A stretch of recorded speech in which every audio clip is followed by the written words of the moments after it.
Cześć mamo! Jestem tu w ramach kampanii Sex Mom Stowarzyszenia Młodita i przyszłam do Ciebie tutaj z telefonu, z komputera, żebyś troszeczkę się sobą zajęła, żebyś o siebie zadbała. Nagrałam 3 filmy, to jest jeden z nich, o anatomii i codziennych nawykach związanych ze zdrowiem ginekologicznym, co również łączy się ze zdrowiem seksuologicznym, seksualnym, o ile tak możemy powiedzieć. Chciałabym powiedzieć Ci, jak dbać o te części ciała, które miały spory udział w tym, że zostałaś mamą. Zacznijmy od anatomii, bo żeby wiedzieć, jak o to dbać, to trzeba to troszeczkę poznać. Przede wszystkim ja wiem, że miałaś biologię. Wiem o tym doskonale, że ogarniasz temat i że doskonale wiesz, co my tam mamy. Ale czy na pewno znasz nie tyle żeńskie ciało z książki, ale własne ciało? Przecież to o to tutaj chodzi, żeby dbać o własne ciało. Więc tak, przede wszystkim, jeżeli chcesz, jeżeli możesz, to co będę mówić teraz, czyli opisywać anatomię zewnętrznych genitaliów, wulwy, sromu, cipki, jakkolwiek lubisz ją nazywać, jeżeli chcesz, możesz wziąć lusterko i tam zerknąć, żeby wiedzieć dokładnie, o czym mówię. A jeżeli nie, to możesz po prostu oglądać albo nawet po prostu słuchać. Więc tak, przede wszystkim zewnętrzne narządy płciowe żeńskie to jest właśnie srom. Srom, cipka też nazywamy to, albo też mówimy vulva, to jest niby nowe słowo, ale tak naprawdę ono jest najstarsze, bo ono jest z łaciny. I to jest wszystko to, co dotyka majtek, jeśli je mamy założone. I mamy tam tak, z przodu jest wzgórek łonowy, czyli ta taka miękka poduszka, która w dzisiejszych czasach to służy głównie temu, żebyśmy nie narobiły sobie żadnej krzywdy, jak się walniemy na przykład tam o róg stołu. Następnie są wargi sromowe. W podręcznikach one często nazywają się większe i mniejsze. Coraz bardziej ginekologia, a przede wszystkim chyba taki społeczny dyskurs skłania się do tego, żeby mówić zewnętrzne i wewnętrzne. Dlaczego taka zmiana? No właśnie, jak mówimy mniejsze i większe, no to zawsze sugerujemy, że te mniejsze powinny być naprawdę małe i później są kompleksy, a sromy wyglądają zupełnie różnie. I bardzo często jest tak, że te mniejsze naprawdę wystają, obie albo jedna jakoś trochę, albo bardziej z pomiędzy tych właśnie rzekomo większych. No ale te zewnętrzne to są te, które są tuż przy nogach. Takie 2 wałeczki skóry i tkanki tłuszczowej. Tam rosną włosy, tam wytwarza się sebum, coś podobnego do tego, co wytwarza się na przykład na naszej twarzy. Podobnego, bo tam są gruczoły apokrynowe i tak to działa, że tam taka substancja się pojawia, chociaż na co dzień myślę, że w ogóle jej nie zauważamy, nie kumamy, że tam coś takiego jest. Pomiędzy tymi wargami zewnętrznymi mamy wargi wewnętrzne, czyli to są wargi, na których nie rosną włosy, to nie jest jeszcze błona śluzowa, to też jest skóra, ale innego typu i te wargi, one chronią to, co jest między nimi. I to są wargi, które mogą być takie bardziej różowe, bardziej czerwone, bardziej fioletowe, a pomiędzy tymi wargami, czyli patrzcie, podwójny system ochrony, mega super, pomiędzy nimi jest przedsionek pochwy, czyli takie śliskie miejsce, które już tak jest trochę na zewnątrz ciała, ale trochę nas już tam do wewnątrz zaprasza i tam mamy brodawkę cewki moczowej i brodawkę ujścia cewki moczowej i ujście cewki moczowej, czyli dziurkę, przez którą sikamy, no i ujście pochwy, czy też wejście do pochwy. Obydwa te określenia są ok, no bo ujście jest wtedy, kiedy na przykład wychodzi z nas płyn menstruacyjny podczas miesiączki, albo jak rodzimy dziecko siłami natury, a z kolei wejście, no bo przecież na przykład może tam wejść zabawka erotyczna, penis, szczoteczka do cytologii, wziernik i tak dalej, i tak dalej. Więc kierunek jest w obie strony, chociaż fizyka by powiedziała, że kierunek jest jeden, tylko dwa zwroty. Tak jest. I oprócz tego jeszcze mamy z przodu żołędź łechtaczki. Łechtaczka jest narządem służącym do sprawiania nam seksualnej przyjemności.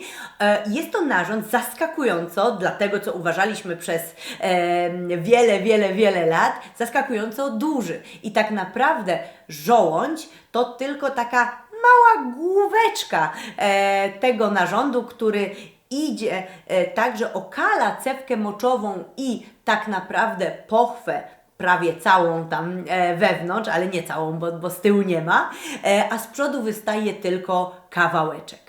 No i cóż, czy to jest narząd delikatny, czy to jest narząd taki silny i mocarny? Ja uważam, droga mamo, że taki srom jest trochę tak jak ty czy ja. Czyli z jednej strony, jak trzeba, to jest w stanie naprawdę sobie poradzić z ciężkimi rzeczami i jest silny, ale z drugiej strony jest wrażliwy i delikatny. Tak to właśnie z nim jest.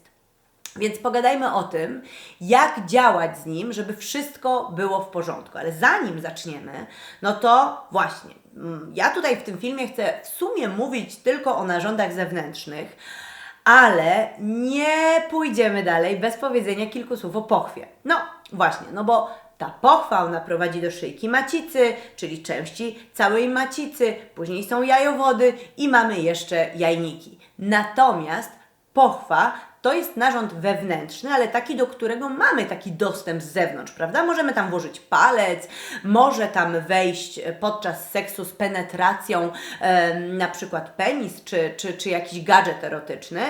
I teraz, co Ci chcę powiedzieć? To, że my mamy do tego dostęp z zewnątrz, to nie znaczy, że to sobie nie radzi jak narząd wewnętrzny. Pochwa ma taki mechanizm samooczyszczania. Właściwie on jest podwójny, mega czad, co?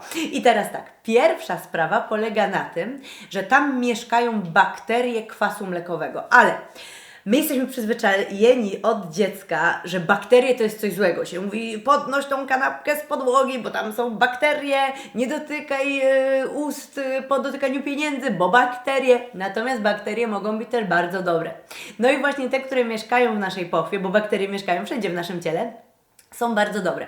To są przede wszystkim bakterie kwasu mlekowego, które utrzymują w pochwie kwaśne środowisko, które jest niegościnne dla drobnoustrojów o bardzo złych zamiarach. Czyli to, że jesteśmy zdrowe, tam na dole, nienawidzę tego określenia, nie wiem czemu to powiedziałam, ale może wiem, dlatego, bo nie chodzi mi tylko o pochwę, ale właśnie o więcej miejsc, więcej narządów. To, że jesteśmy tam zdrowe, więc tam na dole pasuje, to, że jesteśmy tam zdrowe, w dużej mierze zawdzięczamy tym bakteriom kwasu mlekowego, które utrzymują tam to kwaśne środowisko, sprawiające, że jakaś wstrętna bakteria, jak chce tam najechać do środka, a nawet zamieszkujące pochwę inne bakterie i grzyby, które mogą tam mieszkać, ale w małych stężeniach, to dzięki temu, że jest tam kwaśne środowisko, to po prostu wszystko trzyma się kupy, wszystko jest tak jak należy. A drugi mechanizm to wydzielina. Nasza pochwa wydziela cały czas jakąś wydzielinę. No, na szyjce macicy jest kilkaset gruczołów, które za to odpowiadają, zresztą nie tylko one za to odpowiadają, no i właśnie cały czas ta wydzielina leci. No nie tak cały czas, ale codziennie wieczorem na majtkach mamy małe oko Saurona, nie? Mamy mały znaczek, no właśnie dlatego, że tak to działa. I to jest super! Gdyby pochwa była sucha, to byłyby mega kłopoty, ponieważ właśnie o to chodzi, że z tej pochwy ewentualne niefajne rzeczy wypływają sobie razem z tą wydzieliną. Więc wiwat wydzielina z pochwy. Dlatego, jeżeli, to już teraz zaczynają ostre porady, słuchajcie, lecimy, bo to jest najważniejsze. Jeżeli widzisz w internecie środek do oczyszczania pochwy, środek do tego, żeby tam pozbawić nas toksyn, tam nie ma żadnych toksyn, my nie jesteśmy w środku brudne, środek do tego, żeby wysuszyć pochwę, żeby było mniej wydzieliny. Nie ufaj temu. To może być absolutnie groźne.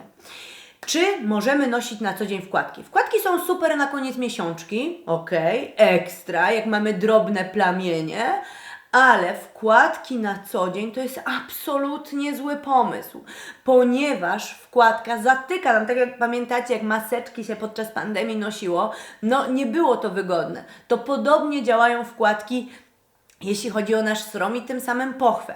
Więc no tyle się mówi o tym, żeby spać bez majtek, żeby ta pochwa, ten srom pooddychały. Oczywiście one nie mają płuc, one nie oddychają, ale chodzi o to, że tam wtedy nie ma zbyt ciepłej temperatury i za mało tlenu, co wtedy przeszkadza tej równowadze bakteryjnej, temu mikrobiomowi naszej pochwy. I dlatego jak nosimy wkładki, jest tam o wiele cieplej, jest tam o wiele też mniej jest powietrza, wszystko jest inaczej, jeszcze cały czas coś dotyka, więc jak reaguje na to wagina? Wagina, czyli pochwa, więcej wydzieliny. I później na Instagramie piszą do mnie kobiety, jak mam rzucić wkładki, jak ja mam tyle wydzieliny. Cholipcia, możliwe, że masz tyle wydzieliny, ponieważ tak naprawdę niestety, ale nosisz te wkładki i tak to właśnie działa. Więc rzućmy te codzienne wkładki, rzućmy je totalnie. Jak z myciem. Słuchajcie, myjemy się tylko na zewnątrz. Nie robimy żadnych irygacji, nie wlewamy nic do środka, do pochwy, nie myjemy się tam środkiem, ani nie wlewamy tam wody. Nie.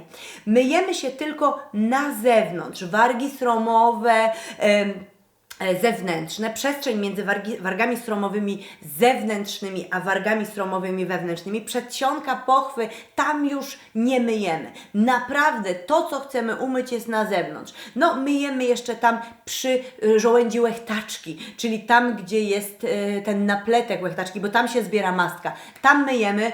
Czym myjemy? O rany, jakie tu są afery. Nie podam jednej opcji. Oj nie wkopiecie mnie w to, dziewczyny. Chodzi o to, że są badania takiego kanadyjskiego lekarza, który wykazał, że te kobiety, które używały środków do higieny intymnej, żeli, płynów, pianek, miały częściej infekcje. Ale jak one tego używały? Czy one nie myły się też w środku? Co to były za środki? Czy one były bezpieczne? Jak to wszystko działało? Tego nie wiemy. Więc słuchajcie, możemy używać takiego płynu żelu. Możemy używać tego, czym myjemy resztę ciała, choć uwaga na mydło, bo mydło zabija te dobre bakterie, te pałeczki kwasu mlekowego. Możemy też używać samej wody. Niektóre dziewczyny nawet używają rumianku. To, co się u Ciebie sprawdza, jest ok. Natomiast pamiętajmy, żeby robić to tylko na zewnątrz. Żadnych środków myjących nie wprowadzamy pomiędzy wargi sromowe wewnętrzne. Co jeszcze? Co do pielęgnacji, jakieś tam kremiki, sera, peelingi, teraz tyle tego. Powiem tak, rozsądek i umiar. To jest klucz do wszystkiego i sprawdzanie składów, żeby były bezpieczne.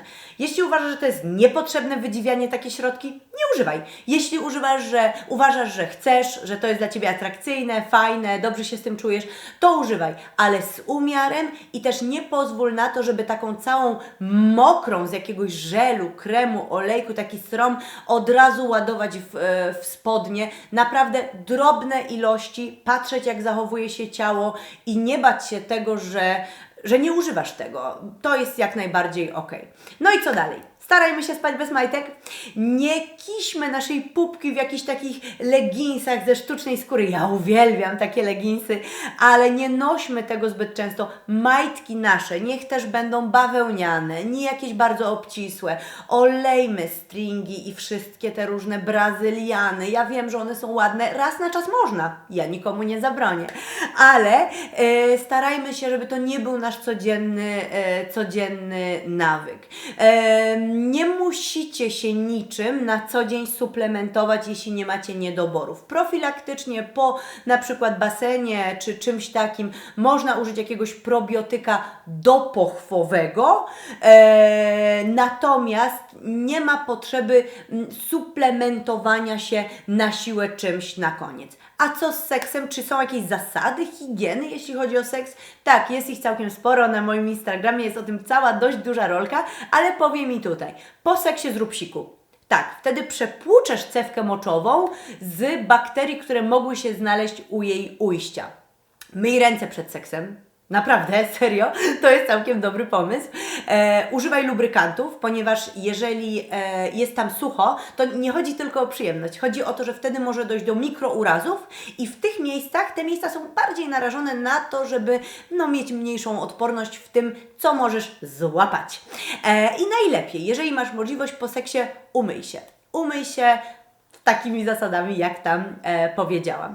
No i co jeszcze? Słuchajcie, dziewczyny, mamo, nie sikaj na zapas, bo wyrobisz sobie nawyk chodzenia do toalety przy dość mało wypełnionym pęcherzu. Nie trzymaj długo pełnego pęcherza, nie przyj na siłę mięśniami brzucha, nie sikaj na siłę do ostatniej kropelki, nie sikaj zbyt często na małysza. Czyli tak, wiecie jak.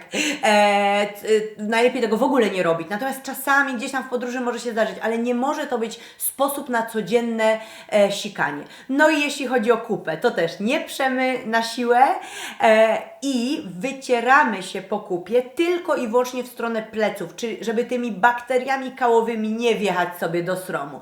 I nigdy, przenigdy nie wycieramy sromu, wulwy, cipki tym papierem, którym już wytarłyśmy się z tyłu. No i co? Do kupy, pochylamy się trochę do przodu, siki bardziej przy prostych plecach. No i tyle. Mam nadzieję, że to była dobra pigułka. Zapraszam na moją stronę agaszuścik.com, gdzie tych porad jest o wiele więcej. Na mój Instagram, gdzie działam cały czas. Dziękuję Fundacji Stowarzyszeniu Mudita za zaproszenie i zapraszam na pozostałe 2 filmy o profilaktyce oraz o podejściu do zdrowia i do ciała. Mamo, życzę Ci zdrowia. Jesteś super.